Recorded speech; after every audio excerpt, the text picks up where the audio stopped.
Just before New Year, my husband discovered my secret. Our marriage had hit a rough patch, especially in the bedroom, and I found myself seeking attention elsewhere. It wasn't my intention for things to spiral into an affair. One day, feeling bored and disconnected, I logged into a popular dating site.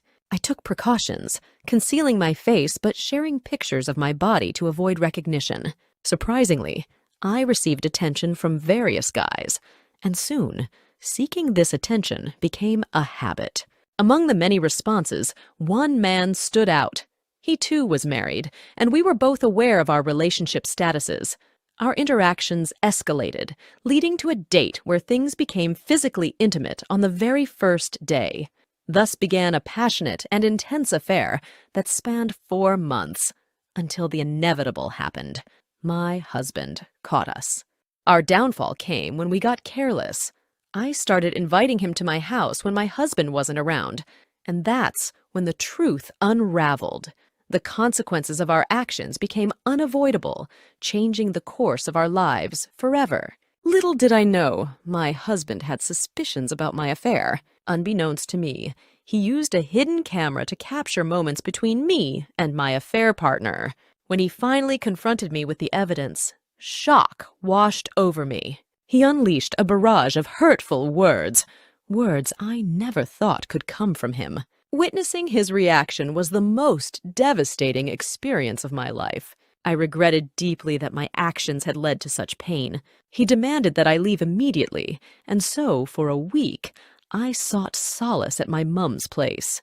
After a few days, we had a conversation. He expressed that overcoming this betrayal was something he wasn't sure he could do. However, he allowed me to return home temporarily while I figured out my next steps. Since then, he hasn't been open to discussing anything, not the affair, not the future, not our relationship. He reiterated that he couldn't envision moving past this. I understand the gravity of my actions. I'm engulfed in shame for what I've done, and my heart aches at the thought of hurting him. The path to rebuilding seems uncertain, and the weight of remorse hangs heavy in the air. Despite everything, he insists on us being friends, and we've met a few times. I message him every day, checking in on how he is doing, but sometimes I receive no response. He was cold toward me, and later asked me to move out again, and I'm afraid that this time it's permanent. It's been about 6 weeks since I moved out, and this separation has hit me with the full force of the enormity and horror of my actions. It's crystal clear how much he truly means to me. Life without him feels aimless, and I'm grappling with the realization of how I could make such foolish and devastating decisions. He's the one for me, and I'm ready to do whatever it takes for another chance. I long for an opportunity to demonstrate the depth of my love, to rebuild the trust and faith he had in me, and to mend our marriage.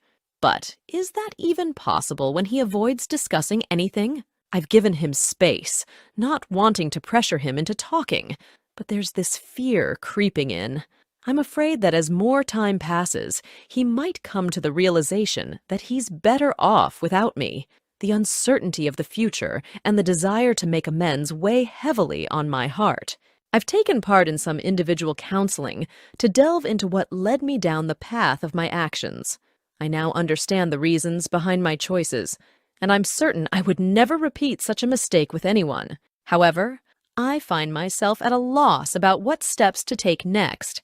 I'm seeking advice on how to initiate a conversation with my betrayed spouse to explore if there's a possibility of working things out and rebuilding enough trust for him to consider a reconciliation. The affair began with online chats spanning several months before we eventually met up.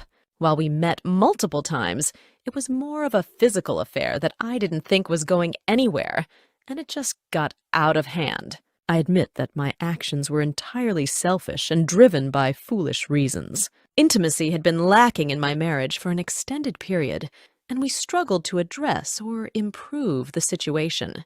Compounded by my low self-esteem, I sought someone to talk to, someone who could understand. Regrettably, I allowed the situation to escalate, even though I knew it wasn't what I truly wanted, and it didn't bring me happiness. Reader comment: understanding is just the beginning. If you can't unravel why you prioritized your needs over his, and in turn jeopardized the relationship, it's crucial for you to address this. Without comprehending the root causes, you may struggle to become a trustworthy partner, not just for him, but for anyone. Additionally, reflect on whether this behavior is a one-time occurrence or a pattern in your current or past relationships. Seeking individual counseling is a wise step to explore these aspects and gain a deeper understanding of yourself. There are insightful contributors on the WW link who share their self-awareness journeys, which might be beneficial. Lastly, heed the advice on how to approach your betrayed spouse, as mishandling such conversations can lead to irreparable damage. My own situation ended up with STBX, soon to be X, because my soon-to-be ex-wife mishandled it. Original poster. I realize there's a bit of contradiction in my post. I've already started individual counseling, and I've gained insights into my feelings and the reasons behind my actions. I can sincerely say that I've learned the gravity of my mistakes and what I should have done differently. I'm genuinely afraid of jeopardizing things, and it's a delicate balance between not pushing too hard and ensuring I'm fighting hard enough. It's a complex situation, and I want to navigate it with care to avoid making things worse. I'm truly committed to not messing things up, but I'm grappling with the fear of either pushing too hard or not fighting hard enough. Hope that makes sense. Reader comment, no stop sign. Here's some advice from a betrayed spouse whose soon-to-be ex-wife could have written a post identical to yours. Do not lie. Honesty is crucial in rebuilding trust. Do not blame shift. Take responsibility for your actions without placing the blame elsewhere. Do not minimize. Acknowledge the gravity of the situation. Downplaying it can cause more harm. Damage limitation does not work. Trying to minimize the impact can, ironically, lead to more damage than you might anticipate. It's essential to confront the reality head-on. Original poster. I appreciate your guidance. I want to make it clear that I have no intention of shifting blame or avoiding responsibility for my actions. I've realized the importance of honesty moving forward, although I deeply regret that I can't change the past. I'm committed to being transparent with my betrayed spouse, sharing whatever information he needs and wants to know so he can make informed decisions. Reader comment. Was the most devastating part discovering the affair, or was it the affair itself? May I inquire about the affair partner, how long it went on, and what motivated your actions? I'm struggling to comprehend this aspect. You mentioned having another guy. Why not be with him now? There's no need for secrecy or clandestine planning anymore. Perhaps your husband makes more money. Having these details can help people understand the context better and shape their responses to your situation. Original poster. Absolutely. Having the affair itself was devastating. What I meant was that the stark reality of how much I had hurt my betrayed spouse and witnessing that pain was also utterly devastating. It served as a colossal wake-up call to the gravity of my actions. As mentioned in a previous post, I want to clarify why I embarked on this path. It involved a stranger I had been confiding in and chatting with on a dating site. I allowed the situation to unfold, not to sound callous, but I recognize that I made choices I hadn't initially intended to, and I am deeply ashamed of those decisions. The discovery of the affair felt like a well-deserved slap across the face. It forced me to confront what truly mattered to me, separating fantasy from reality. It made me realize that I had jeopardized and betrayed the person I loved for a fantasy that hadn't even brought me happiness. In my world, money doesn't hold much relevance. The affair partner boasts an extremely well-paid job and has even expressed a desire for more. So, you're correct. I could be with him without the need for secrecy. However, that's not what I want. I firmly believe my betrayed spouse is the man for me, and I'm willing to do whatever it takes to have a future with him, even though I'm fully aware that I may not deserve it. I've been respecting his freedom of choice, and that feels right to me. However, the passage of time is a source of fear for me. I'm currently working with a therapist, and I want to clarify that my desire to reconcile doesn't stem solely from guilt, although I do feel it. It comes from a deep realization of all the wonderful aspects of our relationship and friendship. I want to preserve and enhance that despite the lack of intimacy. I'm yearning for the opportunity to earn back his trust and rebuild our relationship to include those vital elements. This experience has truly opened my eyes to what I had, and I don't want to be without that or him. Reader comment: why was there no intimacy in your marriage for such a long time? What led to this issue? Original poster: several factors contributed to it. We found ourselves in a bit of a rut. Both of us had stopped putting in effort, and we were both tired. I realize it might sound like a string of excuses. At one point last year, I felt we were more like friends than a husband and wife. There were moments when I genuinely considered ending the relationship. However, now I know that I want to put in the effort to work on us more than anything. I crave the chance to experience a genuine, meaningful relationship once again. Reader comment: many who have strayed experience a come-to-Jesus moment when they realize their betrayed spouse was the source of their comfortable lifestyle. It might help if you shift focus away from what you've lost, as fantastic as it was, and concentrate more on what your husband is going through. This shift is crucial in distinguishing between remorse and regret. You mentioned he avoids talking about it, yet he still stays in touch with you. If I were in your shoes, I'd shift the conversation away from my personal improvements and focus more on understanding his feelings and what he's going through. It's crucial to encourage him to open up, even if he seems reluctant. Communication is the key, and although he may not talk initially, that's what you want to work towards. He's undergone a significant shock, and showing genuine interest in his well-being and emotions could be a way to rebuild that connection. Even small steps in getting him to share his thoughts can make a big difference. Ensuring you maintain no contact with the affair partner is vital. If there's any attempt from the AP to contact you, inform your betrayed husband immediately. Your ongoing honesty, despite your fears, is crucial at this point. Additionally, living under the same roof post-infidelity can be challenging. While separation allows the wayward spouse to grasp the magnitude of what's been lost, it can also pose obstacles to effective communication. Finding the right balance is essential. The crucial steps involve discovering what your betrayed husband is feeling, understanding his desires, and finding out what actions he wants you to take. It's vital to know the conditions under which he would consider letting you come home, and then diligently adhere to those conditions. Shift your focus from what you may have lost to understanding what he's lost in this situation. It's a perspective that could be instrumental in rebuilding trust. Original poster: thank you for your response. I was emphasizing that I recognize the need to work on myself to show that I'm committed to understanding why I made the choices I did and addressing those issues. Understanding his wants and what he would permit is indeed crucial. Believe me, I'm intensely focused on what he's going through, and it genuinely pains me that I caused him this hurt. Reader comment: lack of intimacy isn't the reason you cheated, and attributing it as such is shifting blame. It seems like you're implying that because you weren't getting what you wanted from your husband, you sought it elsewhere. You mentioned both of you contributing to the problem and a lapse in effort. When you're unhappy, the right approach is to communicate with your husband. If things don't improve, then decisions about separation or divorce might be on the table. However, cheating isn't a solution. While your husband may have played a role in the troubled marriage, you still had other choices.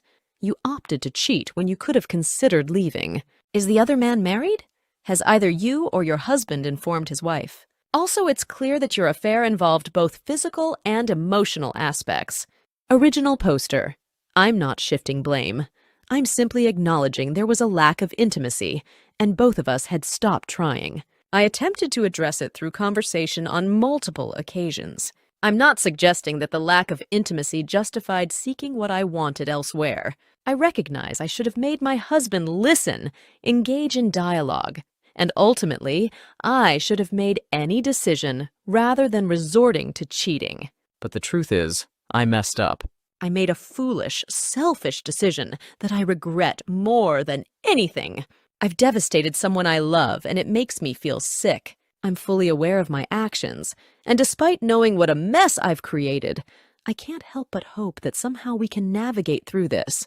These past few months have made me realize the profound significance my husband holds in my life. The other man is married, and no, I haven't informed his wife. From my perspective, that's not a decision for me to make. While I can't fathom my husband asking me to take a polygraph, if he does, I'm willing to comply. Realistically, I don't have much hope that he can move past this, and I don't blame him. Nevertheless, I continue to hold on to hope. Reader comment: his wife deserves to know. Since neither he nor your husband has told her, it falls on you to share the truth. You made the decision to have an affair with her husband, accepting the consequences. If you were okay with that, shouldn't you be okay with telling her the truth? You've already intervened for the wrong reasons. Now consider doing it for the right ones. Ceasing to be a wayward goes beyond merely stopping the cheating. It's about doing what's right, being honest, even when it's difficult. Take the initiative and call her without warning the other man first. Your husband might interpret a heads up as another betrayal, as if you're protecting the OM. Instead of waiting for your husband to ask for a polygraph, consider taking the initiative. It's a proactive step toward rebuilding trust and demonstrating your commitment to honesty. Waywards seeking reconciliation take proactive steps to mend the damage they've caused, often starting with honesty, even in challenging situations. Consider beginning this healing process by being truthful with his wife. Can you share the specific efforts you're making to transform into a safe partner? Original poster: I recognize that being a wayward involves honesty, especially when it's tough. However, I stand firm in my decision that it's not my place to inform his wife. It's not about protecting the other man. It's genuinely what I believe is right. Even though I haven't discussed this with my husband, I know him well enough to understand that it's not something he would want to do. Yes, I interfered in their marriage, but who's to say what their relationship is like? What's been discussed or agreed upon? Just because some may perceive it as the right thing doesn't mean it aligns with my values. How can anyone be certain she would even want to know? We're all different, and what feels right varies from person to person. I'm actively seeking ways to mend the damage I've caused in my relationship with my husband. However, I've made a firm decision to distance myself from my affair partner and, in particular, from involving his wife in this situation. Reader comment: your perspective might be misguided. It seems like you're avoiding telling her due to reasons beyond not wanting to. If there have been discussions or agreements, sharing what she already knows wouldn't hurt, and at the very least, you could offer an apology. Once again, how are you being proactive? While individual counseling is a positive step, it's just one among many things you should consider. Relying solely on IC and waiting may not be sufficient. Original poster: I'm not evading telling her because I don't want to. I'm trying to explain why I believe it's not my place to inform her. How would telling her benefit my husband? I'm actively participating in IC, fully taking responsibility for my actions, and giving my husband the space he needs. At this moment, I'm uncertain about the best course of action. My husband has made it clear that he doesn't want details, and he's avoiding discussions as he is leaning toward divorce. I genuinely seek advice on how to be proactive and provide whatever my husband needs for the best possible resolution. I find this situation perplexing, and I don't believe it makes me unsafe or prone to cheating again. Currently, my betrayed husband has made it clear that he doesn't want any details about the affair partner. He doesn't want to discuss the other man, his circumstances, or anything related. At this moment, my BH has no interest in informing the other betrayed spouse. I've severed all ties with my AP and ended the affair. I don't have any intention of re-entering that world. My actions aren't about protecting the OM or leaving a door open. I've committed something profoundly devastating, and my focus is on moving past it. If my BH were to ask me to re-enter that world for some reason, I would consider it. However, I fundamentally disagree that either I or my BH must disclose the situation to the other betrayed spouse.